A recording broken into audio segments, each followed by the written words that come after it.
Boa noite a todos que estão se aproximando aqui da nossa live. Daqui a pouquinho vamos iniciar o nosso Evangelho.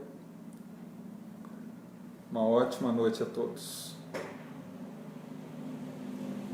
Carolina, boa noite a todos que estão chegando. Hoje fomos gentilmente convidados pela Jaque a participar de uma reunião do Evangelho com vocês. Para mim é sempre uma alegria estar aí com vocês, o pessoal do Bezerra de Menezes, de Itaí. Felizmente não dá para que nós estejamos juntos, mas graças à tecnologia nós estamos juntos de coração e alma, né? Só gostaria que todos que estão entrando me deem um retorno em relação ao som e a imagem, se está tudo ok. E daqui a pouquinho nós iniciamos. João Batista, boa noite, meu irmão. Jaque, a todos os nossos irmãos do Bezerra. Uma ótima noite a todos. Opa! Oh, que legal! Batista, Jaque, obrigado pelo carinho, viu, Jaque? Obrigado, João Batista, pela oportunidade de mais uma vez estar com vocês. É sempre uma alegria estar aí com vocês, estar ligado, apesar de estarmos distantes, coração e alma estamos juntos, né? Maravilhoso, que bom, que ótimo. Só tem que chegar às vezes um pouco perto para ler, porque os olhos já não são mais de 20 anos, viu? Então, mas dá tudo certo. Se Deus quiser, logo logo a gente já vai começar também. E como já está sendo de costume das lives do Bezerra, né? Do Bezerra de Menezes, nós faremos uma prece inicial, um evangelho, que hoje, na verdade, nós vamos comentar um pouco sobre a pandemia, né? Sobre o Covid-19, e esse convite que a espiritualidade superior dá através dessa pandemia para a nossa evolução, para a nossa reforma, para a nossa renovação, né? E logo após, uma prece final, com 45 minutos de duração da reunião, porque a partir das 7 horas haverá um novo estudo também, né? Então vamos aguardar só mais um pouquinho e em breve começaremos.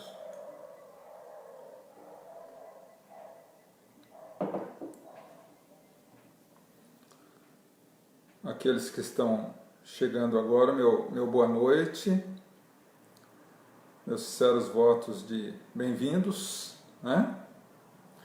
Bom, 18 horas, então vamos iniciar com uma prece. Convido a todos a elevar o pensamento e o coração a Deus, a nosso Mestre Jesus. Vamos entrar em sintonia com os nossos amigos espirituais, para que ao longo de toda a nossa reunião, eles nos possam conceder a paz, a harmonia, proteção, auxílio para as nossas necessidades íntimas. E ao sairmos dessa reunião virtual, possamos ser mais fortes e renovados para continuar as nossas tarefas. Que assim seja, graças a Deus. Bom, a realidade que eu particularmente percebo, e acredito que vocês também, é que se alguns meses atrás, mais propriamente no Réveillon, no dia de ano, no meio dos fogos e da festa, dos desejos de um 2020 abençoado, se alguém nos falasse sobre essa pandemia, que dali a alguns meses todos estaríamos em regime de distanciamento social, utilizando máscaras para sair, através de um vírus, eu, com toda certeza e com toda sinceridade, muito provavelmente levaria a crédito de uma piada. Mas o fato é que os meses se passaram e hoje estamos vivendo essa realidade, que é uma realidade que, particularmente na nossa geração, né, e aí eu não conto a minha idade de forma nenhuma, mas a nossa geração jamais havia passado. Porque epidemia semelhante a essa talvez possa ser configurada apenas no início do século passado, através da gripe espanhola. Mas o fato é que, em 15 dias, 2 semanas, a partir do momento que a epidemia iniciou na China e transformou-se numa pandemia mundial, caso que levou mais ou menos 2 semanas, o mundo fechou para balanço, né? As pessoas se voltaram para si mesmas, para os seus lares e para as suas famílias. E, infelizmente, o medo, o pânico, o receio do futuro começou a fazer parte constante do cotidiano da nossa vida. Mas e nós espíritas? Como podemos compreender isso? No momento em que os nossos irmãos de outras religiões cristãs começam a falar em fim do mundo, em dia do juízo final, que os tempos estão chegados, e nós espíritas, como compreender toda essa questão da pandemia? Seria um castigo de Deus? Seria o fim do mundo? Como as obras de Kardec, o Espiritismo, e as obras subsidiárias podem nos auxiliar na resposta a essas perguntas? Primeiramente, vamos analisar as questões básicas. O que é doença? Segundo a Organização Mundial da Saúde, no ano 2000, ela afirma que não existem doenças, existem doentes. Que toda doença é gerada pelo que a medicina humana chama de psiquismo, e que nós espíritas chamamos de mente, patrimônio espiritual do espírito. Num processo muito complexo, mas que Kardec, de forma brilhante, nos esclarece, e no que é complementado pelas obras claras de André Luiz, que o espírito, em algum tipo de perturbação, projeta essa perturbação através da mente em forma de pensamentos. Esse pensamento que tem energia, tem forma, tem cor, tem cheiro, envolve todo o nosso corpo espiritual, o nosso perispírito, desregulando as estruturas íntimas do perispírito e vazando essa desestruturação para o corpo físico, o que faz com que nós adoeçamos. Então, ao contrário do que a medicina falava há décadas atrás, a doença não está focalizada no corpo físico, mas está focalizada no íntimo do ser espiritual. E a partir daí, como compreender uma pandemia de proporções mundiais? Se a doença é invariavelmente uma consequência do desajuste espiritual dos indivíduos. Aí lançamos mão de uma das bases da doutrina espírita, que é a lei de causa e efeito. Toda causa corresponde ou gera um efeito. E não existe efeito sem uma causa. A pandemia do Covid-19 é um efeito que tem uma causa lógica. Quando nós vamos analisar essa causa, se desconsideramos a origem espiritual das doenças, nós começamos a cair em um equívoco que geralmente nos leva ao desespero. Porque, cientificamente falando, e aí eu não estou indo contrário à ciência, mas a doutrina espírita vem para complementar a ciência, segundo alguns estudos sobre a pandemia, ela iniciou-se porque era uma epidemia isolada entre morcegos no interior da Índia. E a partir do desmatamento desenfreado, o homem começou a entrar em contato com esses morcegos. Iniciou o processo de alimentação deles, o que fez com que o vírus, que tem essa característica de mutação, sofresse uma mutação e se adaptasse ao organismo humano, gerando assim a doença no ser humano.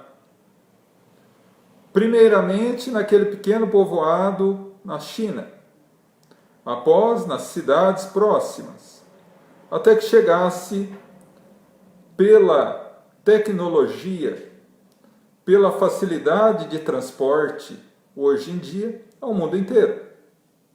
Então isso nos traz uma certa preocupação, porque se olhado meramente pelos olhos materiais, parece uma obra do acaso, uma infelicidade. No entanto, quando vemos que toda ação corresponde a uma reação, toda causa tem um efeito, nós chegamos à conclusão de que esse vírus que teve essa mutação e entrou em contato com o ser humano, o fez por um motivo. Porque a vida não joga dados. E no comando do universo está Deus, o Suprema Inteligência, causa primária de todas as coisas. Bem como Jesus é o dirigente espiritual do planeta Terra. E se ele assim o permitiu, é porque gerou uma consequência ocasionada pela nossa própria fragilidade humana. Então, vemos que havia a necessidade dessa pandemia, ou melhor, uma vez que toda doença nasce no psiquismo ou na mente, nós, como população, como coletividade planetária, abrimos campo de acesso para que esse vírus se alastrasse. No livro Evolução em Dois Mundos, do Espírito André Luiz, psicografado pelo Chico, na segunda parte do livro, André Luiz tem um item chamado predisposições mórbidas, que é muito interessante. Ele fala que o indivíduo, através das suas atitudes, dos seus pensamentos, ele gera campo mental, favorável ou desfavorável a determinadas doenças. Então o indivíduo fica mais fragilizado para determinadas doenças ou não, dependendo da sua forma de agir e de pensar. E ele ainda dá um exemplo. Um médico que trabalhou a vida inteira com tuberculosos nunca se contaminou. Por outro lado, um médico, no seu exercício de residência na área de infectologia, na primeira semana contrai a doença. Como explicar? Senão pela predisposição mórbida.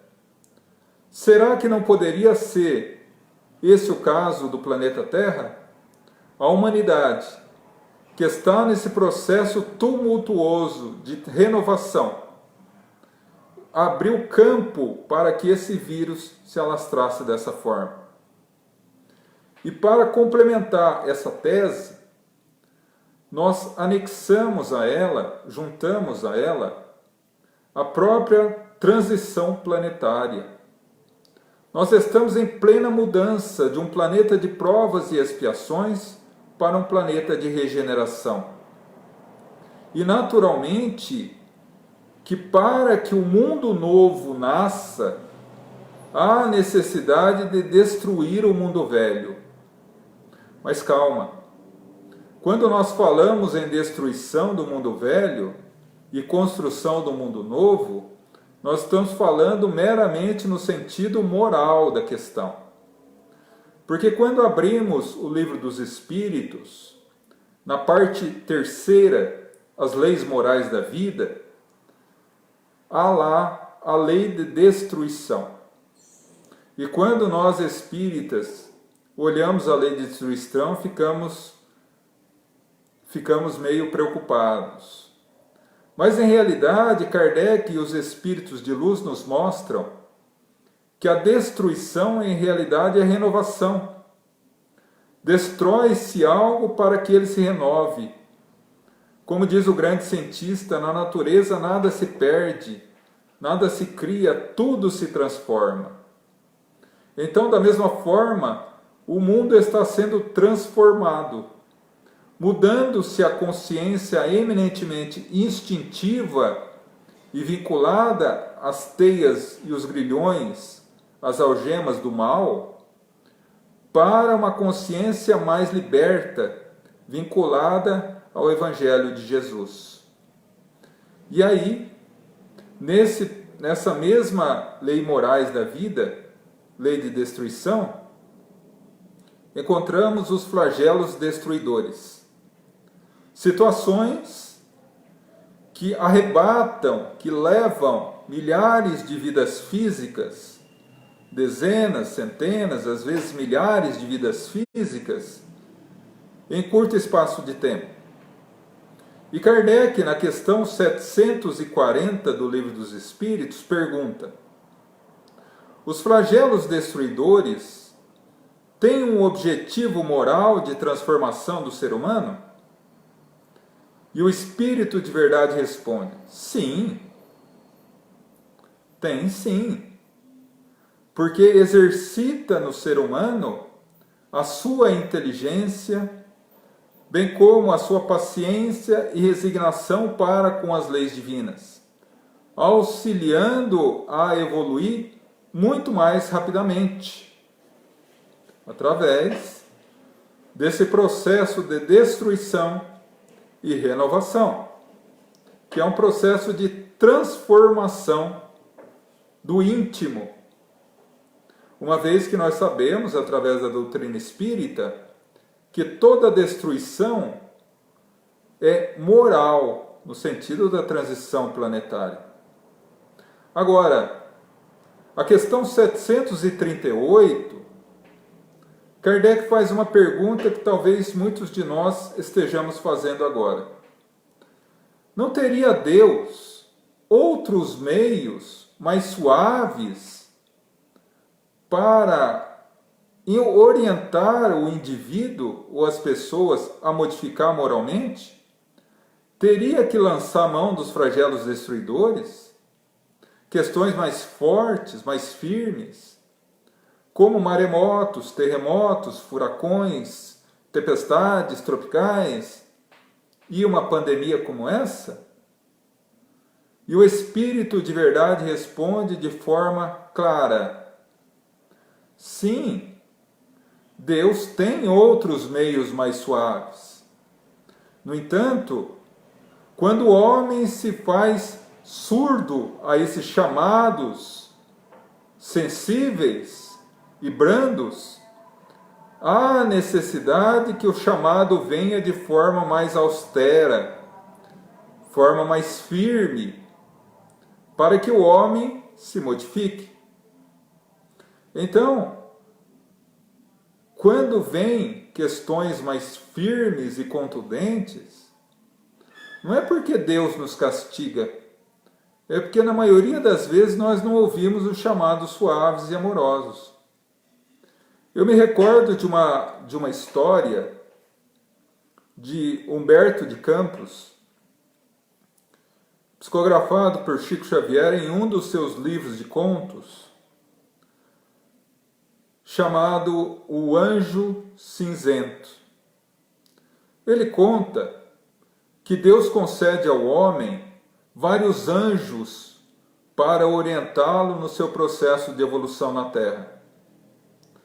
Quando nasce o indivíduo, o espírito, se aproxima da criança nos primeiros anos de vida, o anjo branco, que emite uma luz branca, orientando-a pela boca da mãe a dizer: Papai do céu. É o anjo da pureza. Mais alguns anos, a criança entra na escola e se acerca, se aproxima dela um anjo que emite uma luz verde, envolvendo a criança nessa luz verde. É o anjo da esperança. Cresce mais, adentra a faculdade, a juventude, e agora se acerca dele um anjo que emite uma luz dourada e o orienta pelos caminhos da ciência para encontrar Deus. É o anjo da sabedoria. Já na fase adulta, o homem se esquece de Deus. Mas Deus manda mais um anjo, o convidando a entrar a uma igreja, seja qual for a denominação religiosa. E ali ele encontra um outro anjo, que emite sobre ele uma luz azulada, o envolvendo na renovação e na força da crença em Deus. É o anjo da fé. Mas mesmo assim, o homem ainda tem dificuldades em se voltar a Deus. E caminhando certo dia pela rua, ao ver um homem caído no chão, sente algo estranho no coração. É um novo anjo que se aproxima dele, o abraça e o envolve em uma luz rosa. É o anjo da caridade. Mas mesmo assim, o homem vai passando os seus anos entregue à materialidade e esquece de Deus. Quando chega na fase mais idosa, os anjos todos, já desesperados, rogam a Deus que não permita que o homem perca a sua oportunidade de elevação. E aí Deus manda um outro anjo. Um anjo diferente. Esse anjo não sorri. Esse anjo é um anjo cinzento. A sua luz emitida é uma luz parda cinzenta. Lentamente se aproxima do homem, o abraça carinhosamente, e no momento que ele sente o abraço do anjo cinzento, ele tem uma vertigem, uma dor de cabeça, e cai na cama adoentado. Depois de alguns dias de cama, ele se volta a Deus em talvez a primeira prece sincera do seu coração na vida e diz: Senhor, tem piedade de mim. Esse homem foi salvo pelo anjo cinzento da enfermidade. Meus irmãos, muitas vezes necessitamos do anjo cinzento da enfermidade para nos voltar a Deus. E como estamos agindo em relação a essa pandemia? Muitos de nós estão se entregando ao medo e alimentando o medo.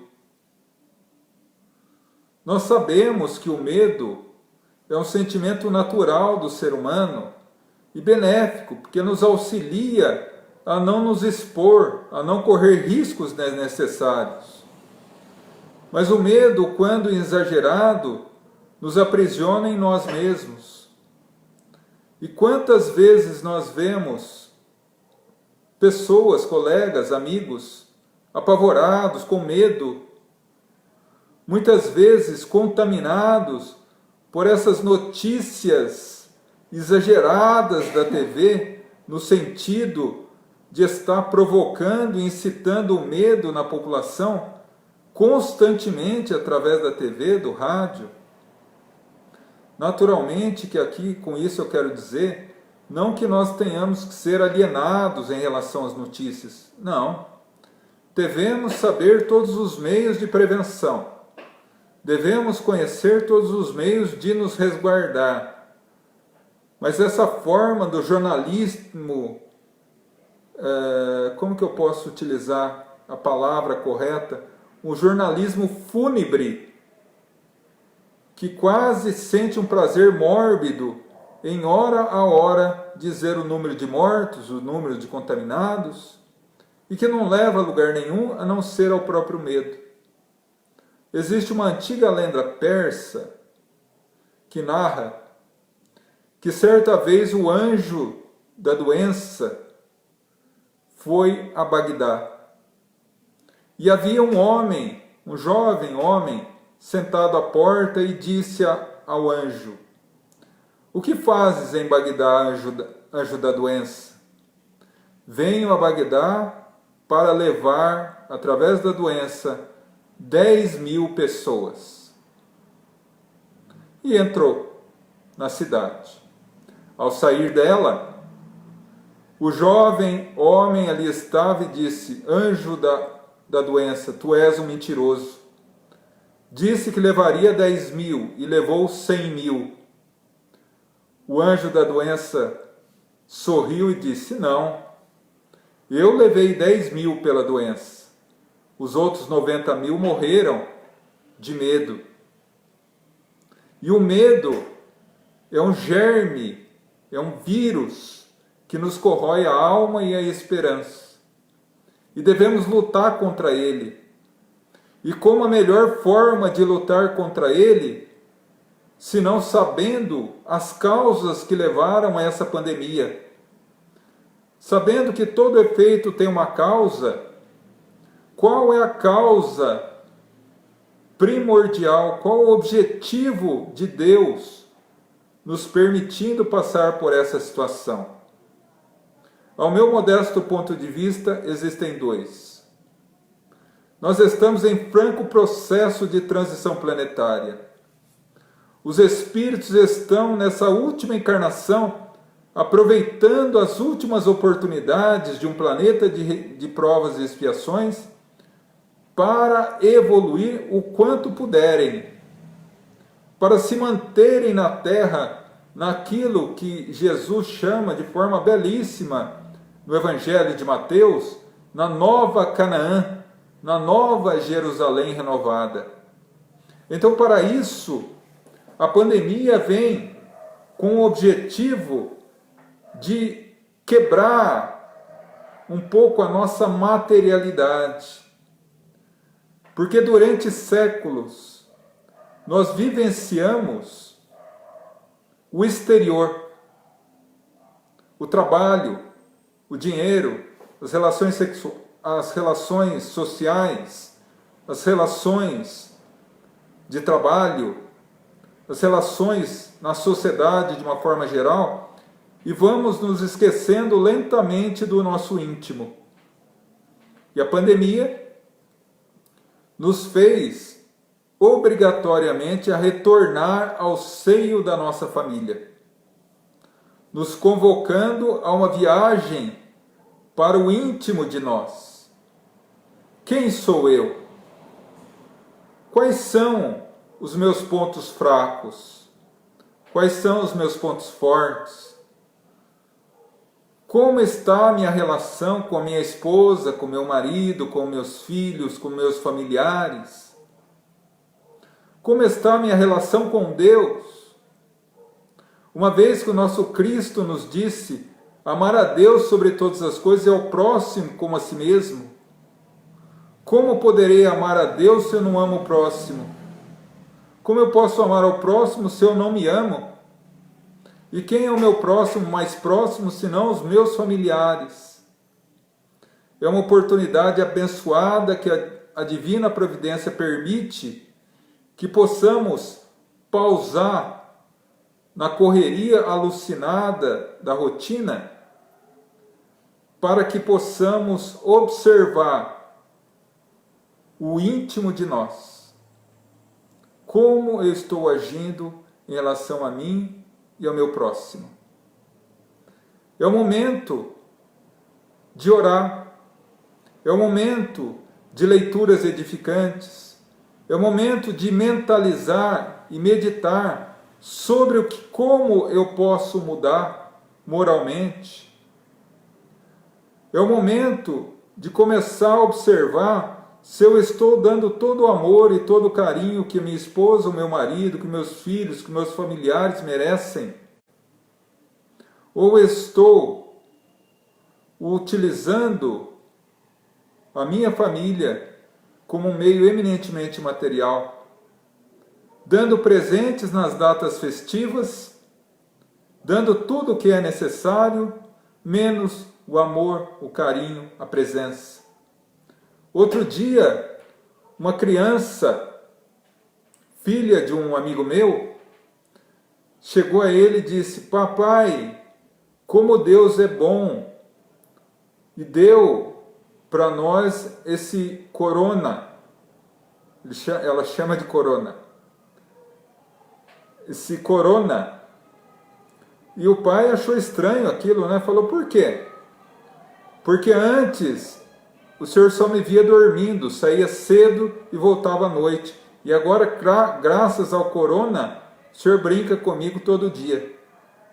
Então, é uma visão de uma criança em relação a um dos objetivos dessa pandemia, que tem um outro muito intrínseco, muito ligado a esse primeiro, que é darmos valor às coisas pequenas da vida.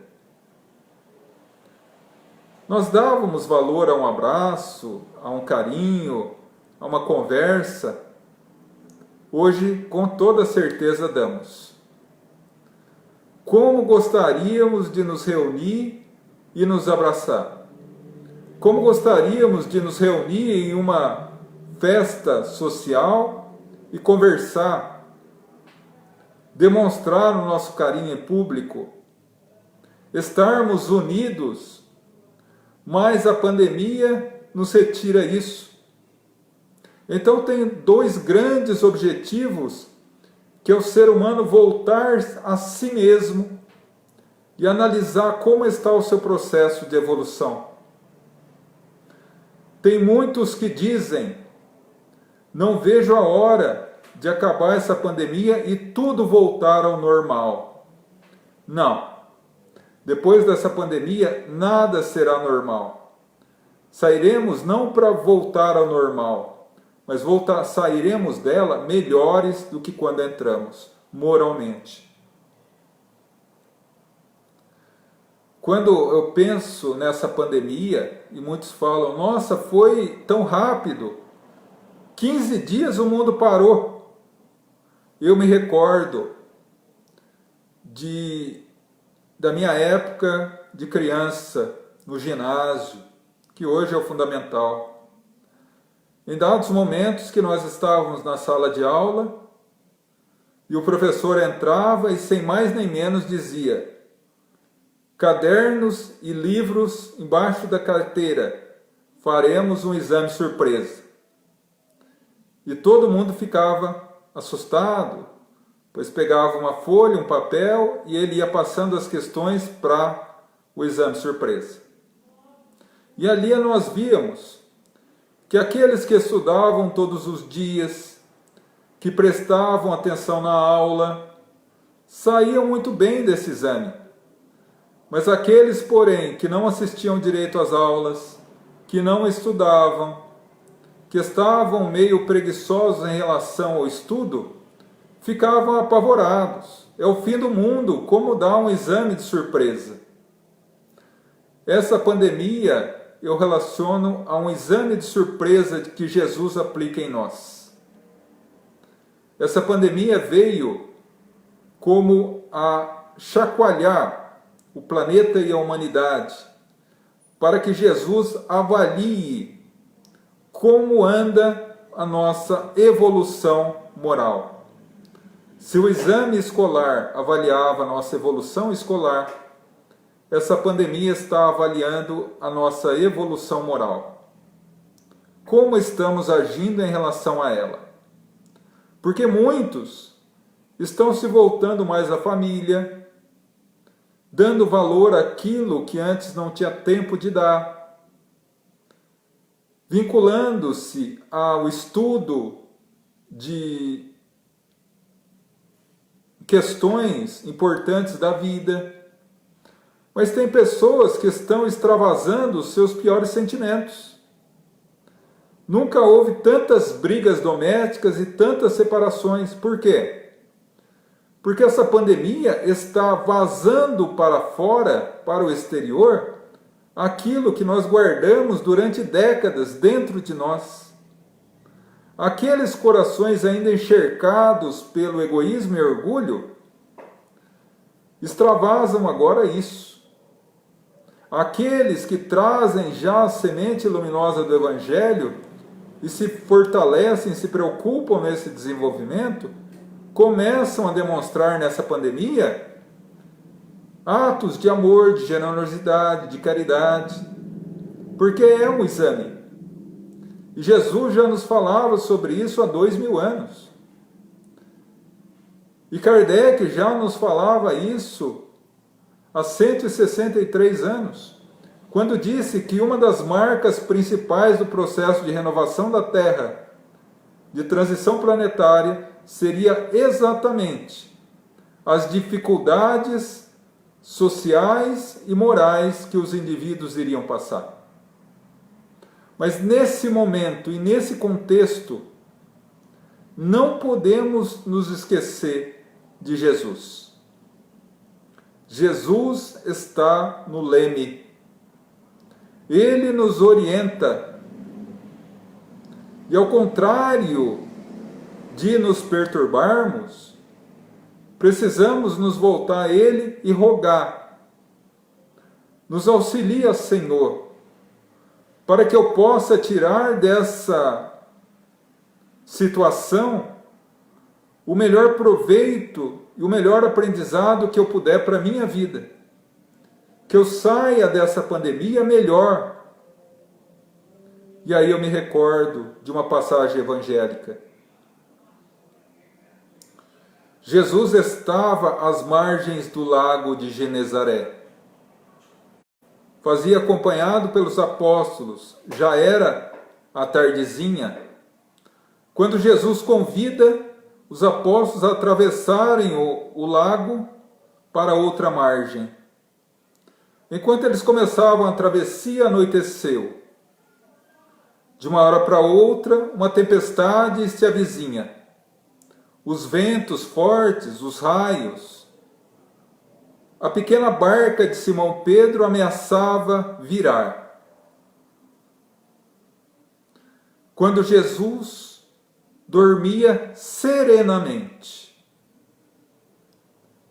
Nesse momento, Pedro chama firmemente, chacoalhando: Jesus, vamos perecer, vamos morrer todos. Jesus se levanta, coloca a mão no ombro de Simão Pedro, sorri e disse: acerena teu coração. Vai até a ponta da barca e diz à tempestade: cala-te. E a tempestade serena, até que breves minutos após, a água se torna transparente e límpida, como o espelho d'água. E os apóstolos se voltam e dizem: quem é esse que comanda a tempestade? Nós estamos, meus irmãos, em plena tempestade da pandemia. Mas como diz uma linda mensagem ditada ao então presidente da Federação Espírita Brasileira, Vantuil de Freitas, em 1951, Jesus está no leme. Estamos em uma tempestade, mas Jesus está no leme. E Ele sabe o quanto nós necessitamos dessa tempestade para mudar os nossos corações.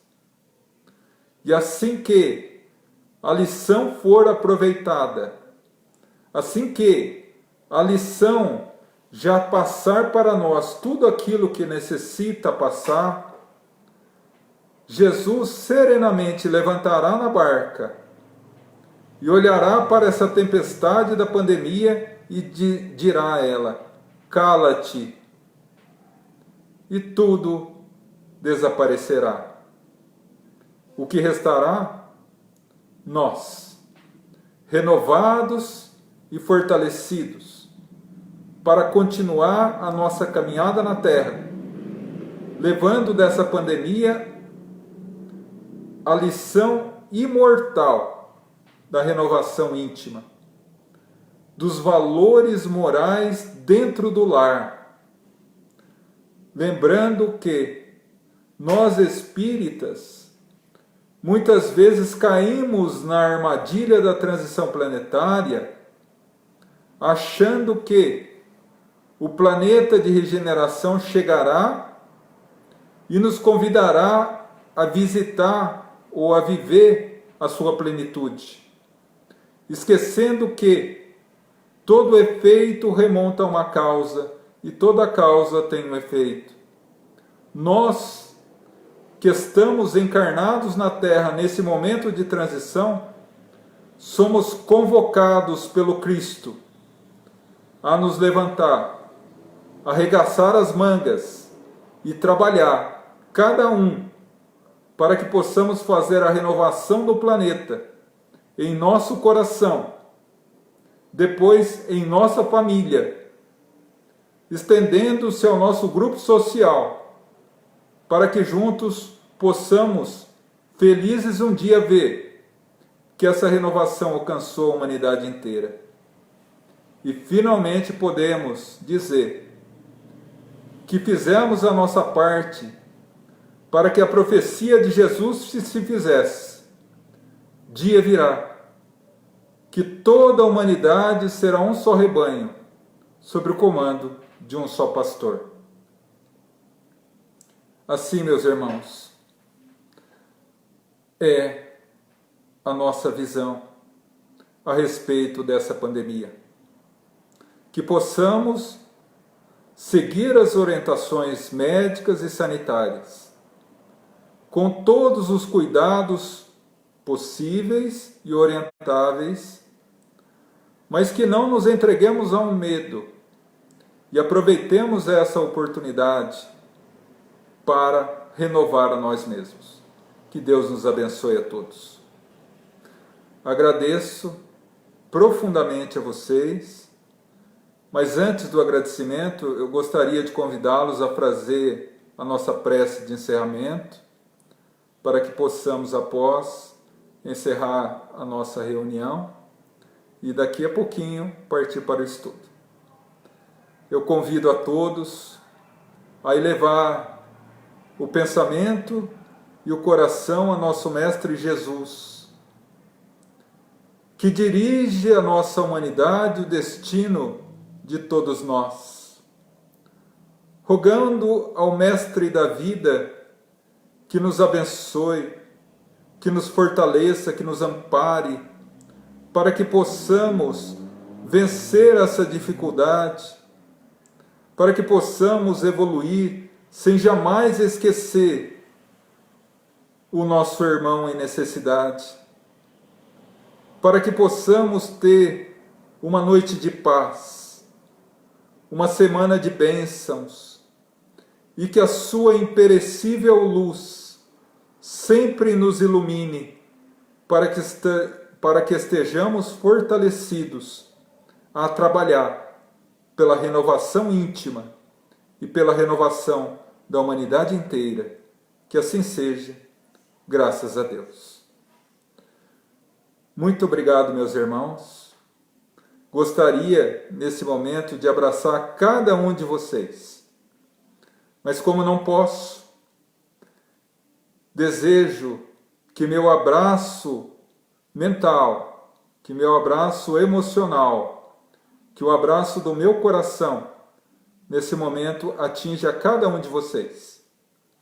Gostaria de agradecer aos trabalhadores espirituais do Centro Bezerra de Menezes de Itaí, pela assistência, pela bênção, e também agradecer a todos os trabalhadores do Bezerra de Menezes, em particular a nossa querida irmãzinha Jaque, João Batista e tantos outros que de forma tão carinhosa me convidaram para fazer parte dessa palestra. Minha profunda gratidão, Jaque, minha irmãzinha João Batista, sabem, e eu já falei isso a vocês, a nossa Casa Gaefa é casa irmã da Casa Bezerra de Menezes de Itaí. E eu já me atrevo a dizer que fui entrando como um órfão adotado aí de vocês também, viu? Que Deus abençoe a cada um de vocês, que tenham uma noite abençoada e daqui a pouquinho estaremos com o estudo. Fiquem em paz e que Deus os abençoe muito. Que Deus ilumine e ampare a cada um de vocês. Meu profundo beijo e gratidão.